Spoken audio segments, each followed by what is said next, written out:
मैं इस वक्त समाजवादी पार्टी कार्यालय के पास हूँ। हमारे साथ जो है मौजूद हैं जो रामकरण निर्मल जी, जो कि लोहिया वाहिनी के प्रदेश अध्यक्ष हैं। आपका बहुत बहुत स्वागत है। पहला सवाल ये है कि समाजवादी पार्टी मुख्य विपक्षी दल है, आपका जो रोल इस वक्त है, जो प्रदेश में तमाम मुद्दे उठ रहे हैं, उसको क्या आपको लगता है कि आप बखूबी उस विपक्ष की भूमिका निभा रहे हैं?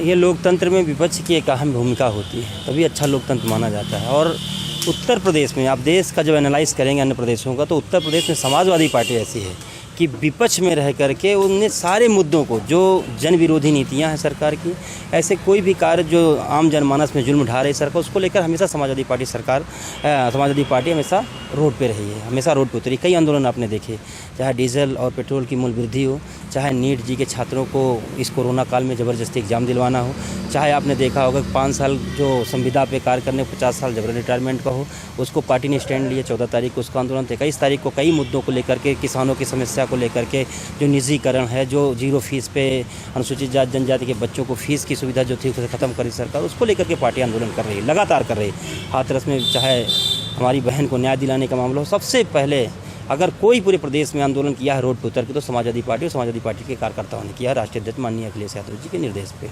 अब समाजवादी पार्टी का ये जो पुराना, चाहे नेताजी के दौर की बात करें, चाहे अखिलेश के दौर की बात करें, सड़क पर वो संघर्ष करते रहे हैं। लेकिन मौजूदा दौर में अगर हम देखें तो बराबर आप पर पुलिस लाठीचार्ज कर रही है और पुलिस आपको रोक रही है। आप इसको लोकतंत्र के नज़रिए से अगर देखें तो किस नज़रिए से आप देखते हैं? एक्चुअली जो भारतीय जनता पार्टी की सरकार है और उत्तर प्रदेश में खास तौर से अजय सिंह बिष्ट की जो सरकार है, वो लोकतंत्र पे और संविधान में विश्वास नहीं करती। वो विपक्ष की आवाज़ को दबाना चाहती है और पुलिस के दम पे दबाना चाहती है। अभी आपने देखा होगा कि अभी योगी जी का कल का बयान है कि जितने लोग भी आंदोलनकारी हैं, जो बहन को न्याय दिलाने की बात करते हैं, जो पार्टियां और संगठन, उनको उन्होंने एलिगेशन लगाया है कि ये जाति और धर्म के नाम पे हिंसा फैलाना चाहते हैं और इनके लिए फंड विदेश से आ रहा है। आप कल्पना करिए कि इस लोकतंत्र में यदि किसी बहन के साथ जिस तरह का जघन्य अपराध हुआ, जिस तरह की बर्बरता हुई है, उसको लेके समाजवादी लोग और जो भी लोकप्रिय लोग हैं, जो भी समाज के प्रति उत्थान चाहते हैं, जो पीड़ा से पीड़ित होते हैं, वो बात उठा रहे हैं। तो उन पर योगी जी एलिगेशन एक मुख्यमंत्री रहते हुए, जो कि पूरी तरह से लोकतंत्र विरोधी है और संविधान विरोधी कार्य है। और जो पुलिस की बर्बरता है, आपने देखा कि इसके पीछे 2 कारण हैं। आप देखेंगे, पहला कारण है योगी जी इस स्टेट को पुलिस स्टेट बनाना चाहते हैं, उनका संविधान में विश्वास नहीं। दूसरा कारण आप देखेंगे तो पुलिस जो है, जो सबसे ज़्यादा अगर मार रही है तो समाजवादियों पे फर्जी मुकदमे दर्ज कर रही है और समाजवादियों पे लाठीचार्ज कर रही है। उसका एक ही मकसद है कि विपक्ष की आवाज़ को दबाया जाए और जो अन्याय और जुल्म हो रहा है, जो जन विरोधी नीतियाँ चले, उसे बखूबी चला जाए। और संघ के विधान से चाहते हैं कि देश और प्रदेश चले। लेकिन जब तक समाजवादी हैं, आपने कहा जैसे कि समाजवादी पार्टी हमेशा आंदोलन की पार्टी रही, नेताजी के समय से लेकर के राष्ट्रीय अध्यक्ष माननीय अखिलेश यादव तक, तो हम लोग हमेशा सड़क पे उतर करके विपक्ष की भूमिका निभाएंगे और समाज के एक अच्छे नागरिक होने और समाज का पार्ट होने के लिए हम लोग हमेशा योगी जी की और सरकार की जन विरोधी नीति को विरोध करेंगे। लाठीचार्ज हो रही है, बार बार लाठीचार्ज होती है, आपको भी लाठी पड़ी है। आप से बात जब मेरी हो रही थी तो आप दिखा रहे थे, क्या पुलिस लाठीचार्ज जो एक सिस्टम है, संविधान का जो सिस्टम है, उसमें कुछ ऐलान करती है, कुछ सिस्टम होते हैं और लाठियों को ऐसी जगह मारा जाता है जहां चोट कम लगे? क्या आपको लगता है ऐसा कि पुलिस जो है, जो कार्रवाई कर रही है, वो इंटेंशनली होकर कार्रवाई कर रही है? देखिए, आप अगर सही से एनालाइज करेंगे, द प्रिंट की आज एक लेख आया है, आप देखेंगे 40 से 45 जनपदों में एक जाति के एसपी और डीएम है। ये जो आरोप हमारी पार्टी पे झूठा आरोप लगाते थे, इन्होंने सच साबित कर दिया अपनी पार्टी अपने कार्यकाल में। हर जगह आप डीजीपी अभी तो बदल गए, इसके पहले आपने देखा कि कैसे जाति वैमनस्यता बढ़ी है। आप हाथरस के छोटा सा उदाहरण ले लीजिए कि वहाँ पूरे देश का मामला है, लेकिन वहाँ कुछ जाति के, अजय सिंह बिष्ट के सजाती लोग ईंटा पत्थर चला रहे हैं, जो लोग जा रहे हैं न्याय मांगने। तो यही हाल पुलिस विभाग का है।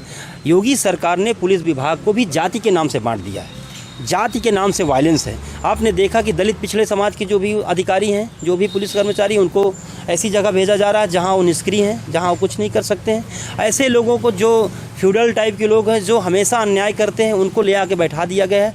तो उनके अंदर जो जाति कुंठा, जाति हिंसा और बल कहाँ से मिल रहा है? योगी सरकार से। योगी जी दे रहे हैं बल। पुलिस के ऊपर तो प्रेशर है, वो कह रहे हैं कि आप इसको करना है तो कर रहे हैं। वो थोड़ा विश्वसनीयता इनकी बढ़ गई है कि हमारी बिरादरी के एसपी और डीएम रहेंगे तो ज़्यादा हम समाजवादियों को परेशान करेंगे। तो ये आपने जो प्रश्न किया है कि क्या इसके पीछे रीज़न है, तो रीज़न यही है कि कहीं ना कहीं योगी सरकार के स्वजाती लोगों को बल मिल रहा है कि वो सरकार में मुख्यमंत्री तो जो चाहे वो मनचाहा काम कर सकते हैं, लेकिन ये देश संविधान से चलता है और यहाँ समाजवादी पार्टी विपक्ष में है और हम समाजवादी लोग, हम समाजवादी सिपाही हैं, तो हमेशा हम उनके अन्याय के खिलाफ हम लोग आवाज़ उठाएंगे, चाहे वो लाठी चलाएं चाहे गोली चलाएं।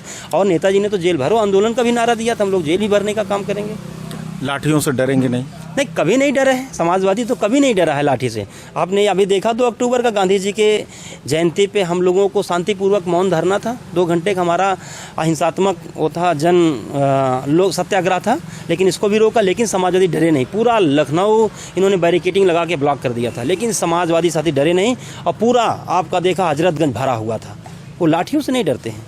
सरकार अगर वो जन के विरोध में काम करेगी, अब देखिए आज बिजली विभाग में आंदोलन चल रहा है, प्राइवेटाइजेशन करने की बात हो रही है, उनके एम्प्लॉइयों को प्राइवेट करने की बात कर रहे हैं। सरकारी एम्प्लॉय कहाँ जाएगा, उनके बच्चे कहाँ जाएंगे, इसको लेकर भी समाजवादी पार्टी सड़क उतरने वाली है। क्या जो आप कह रहे हैं कि जो कुछ ऐसे अधिकारी हैं जो संवैधानिक दायित्वों की निर्वाह ना करके वो पर्सनल आदेश ले रहे हैं, तो क्या सपा की सरकार आएगी तो आप लोग ऐसे अधिकारियों के खिलाफ जो कार्रवाई होती है, जो संवैधानिक कार्रवाई होती है, उसका भरोसा जनता को देंगे? बिल्कुल। राष्ट्रीय अध्यक्ष माननीय अखिलेश यादव जी का जब घर खाली कराया गया तो ऐसे अधिकारी योगी जी ने नियुक्त किए थे जिन्होंने झूठा आरोप लगाया, टोटी चोरी का आरोप लगाया। तो राष्ट्रीय अध्यक्ष माननीय अखिलेश यादव जी बार बार कहते जब हमारी सरकार आएगी तो हम उनके घर से चिलिम निकालने का काम करेंगे। तो जो अब अधिकारी ये संविधान के विरुद्ध जाके कार्य कर रहे हैं, जाति मानसिकता से ग्रसित होकर कार्य कर रहे हैं, वो सरकार बनने पर राष्ट्रीय अध्यक्ष माननीय अखिलेश उनको सही जगह पहुँचाया जाएगा। आखिरी सवाल आपसे ये है कि जो मौजूदा हालात है प्रदेश का अगर आप करें तो क्या आपको लगता है जो दूसरी पार्टियां, चाहे कांग्रेस हो, चाहे कांग्रेस संघर्ष कर रही है थोड़ा बहुत, बसपा नहीं कर रही, तो क्या आप जो विपक्ष का जो एक वो है, वो जो वोट है वो आपकी तरफ, अपनी तरफ खींच पाएंगे सारे को और सत्ता की वापसी कर पाएंगे? देखिए, समाजवादी पार्टी हमेशा, आपने कहा इसके पहले भी, क्या हम विपक्ष में रह करके वो काम कर रहे हैं, तो आम जनमानस को महसूस हो रहा है, उसे पूरी तरह से लग गया है कि जो विजन का काम है, विकास का काम है, और जो आम जनमानस की समस्या उसे सिर्फ समाजवादी पार्टी ही और उसकी नीतियां ही हल कर सकती हैं। आपने देखा कि जैसे हमारी सरकार थी 5 साल पहले, जितने भी जन के विकास के कार्य हुए, चाहे आप लखनऊ का उदाहरण, छोटा उदाहरण ले लीजिए, यहाँ Ekana stadium, Gomti river front, DGP मुख्यालय, पुलिस मुख्यालय, 100 नंबर, 108 नंबर, या मेट्रो, या आलमबाग बस अड्डे, ऐसी तमाम योजनाएं, या लोक भवन। तो जो समाजवादी पार्टी जब सरकार में थी, राष्ट्रीय अध्यक्ष माननीय अखिलेश यादव ने जो विकास का एक नया पैमाना गढ़ा उत्तर प्रदेश में, देश के किसी भी प्रदेश में ऐसा नहीं हुआ। आपने देखा भी, यमुना एक्सप्रेस पे आप जाके देख लीजिए।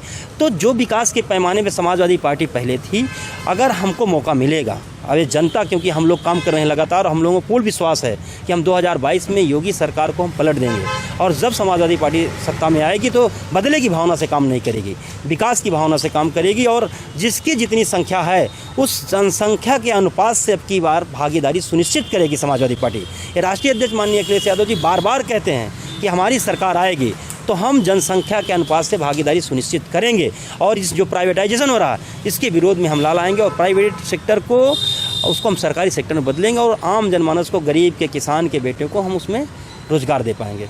बहुत बहुत शुक्रिया। ये थे लोहिया वाहिनी के प्रदेश सचिव, जिनका कहना है कि एक तो वो विपक्ष होने के नाते जो भी मुद्दे हैं प्रदेश के वो उठाते रहेंगे, चाहे सरकार कितनी भी लाठियाँ चला रहे। दूसरी तरफ उनका ये दावा है कि जब सरकार आएगी तो जो अधिकारी संवैधानिक दायित्वों को छोड़कर निजी कार्यों में लगे हुए हैं उनके खिलाफ कार्रवाई करेंगे, और विकास के मुद्दे को लेकर समाजवादी पार्टी सभी वर्गों को एक साथ लेकर चलेगी।